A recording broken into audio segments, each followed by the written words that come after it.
कई कहानियां समय के साथ मिट जाती हैं, लेकिन कुछ इतनी डरावनी होती हैं कि वक्त भी उन्हें छूने से डरता है।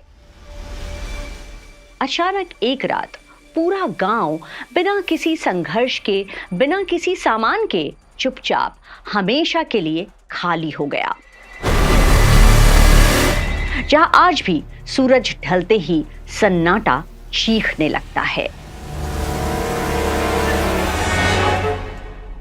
नमस्कार, मिथ्स एंड फैक्ट एक और एपिसोड में आप सभी का स्वागत करती हूं। राजस्थान का रेगिस्तान, जहां रेत की हर लहर एक पुरानी कहानी सुनाती है। कई कहानियां समय के साथ मिट जाती हैं, लेकिन कुछ इतनी डरावनी होती हैं कि वक्त भी उन्हें छूने से डरता है। आज हम बात कर रहे हैं एक ऐसे ही गांव की, एक ऐसे गांव की जिसे एक देवी ने श्राप दिया था, जहां आज भी सूरज ढलते ही सन्नाटा चीखने लगता है।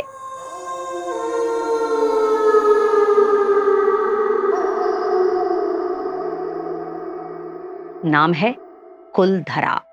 जैसलमेर से कुछ किलोमीटर दूर बसा ये गांव अब सिर्फ खंडहरों का ढेर है, लेकिन कभी ये एक समृद्ध बस्ती थी। कहा जाता है कि यहाँ पालीवाल ब्राह्मणों की बस्ती थी, ज्ञानी, संपन्न। अचानक एक रात पूरा गांव बिना किसी संघर्ष के, बिना किसी सामान के चुपचाप हमेशा के लिए खाली हो गया। कोई युद्ध नहीं हुआ था, कोई बीमारी नहीं फैली थी, तो फिर ऐसा क्या हुआ कि पूरा गांव भूतों की बस्ती बन गया? लोक कथा कहती है कि इस गांव की रक्षक थी देवी कुलधरा, एक शक्तिशाली देवी जिनका प्रकट होना हर संध्या को होता था, जब सूरज और चांद का मिलन होता था। लोग उनकी पूजा करते थे, व्रत रखते थे, गांव में सुख शांति थी।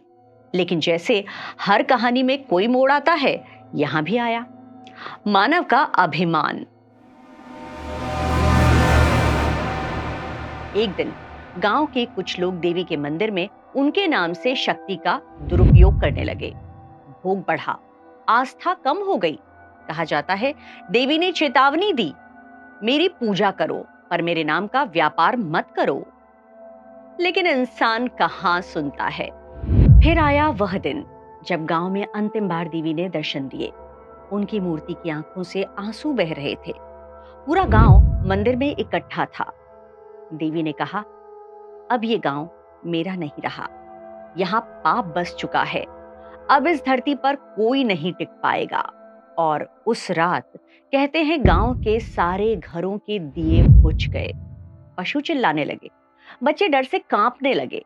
सुबह हुई तो पूरा गांव वीरान था। क्या पूरा गांव सच में रातों रात चला गया? क्या कोई राजनीतिक कारण था, या वाकई ये देवी का श्राप था? आज भी गांव के रास्तों पर अजीब सी सरसराहट सुनाई देती है। मंदिर की टूटी हुई सीढ़ियां ऐसे लगती हैं जैसे कोई वहां बैठा बस आपको निहार रहा हो। कुछ कहते हैं रात को वहां एक लड़की की परछाई दिखाई देती है जो अपने परिवार को ढूंढ रही है। एक कहानी और है। एक युवक जो इतिहास में रुचि रखता था, कुलधरा आया।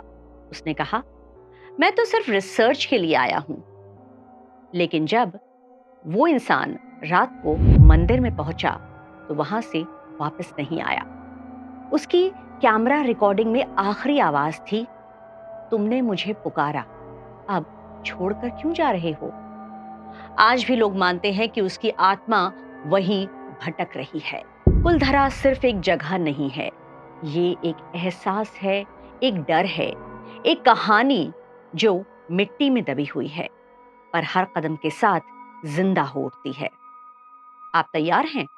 क्योंकि कहानियां तो अब शुरू हो रही हैं। ये कहानी आपको कैसी लगी, इस बारे में आप बता सकते हैं हमें कमेंट करके।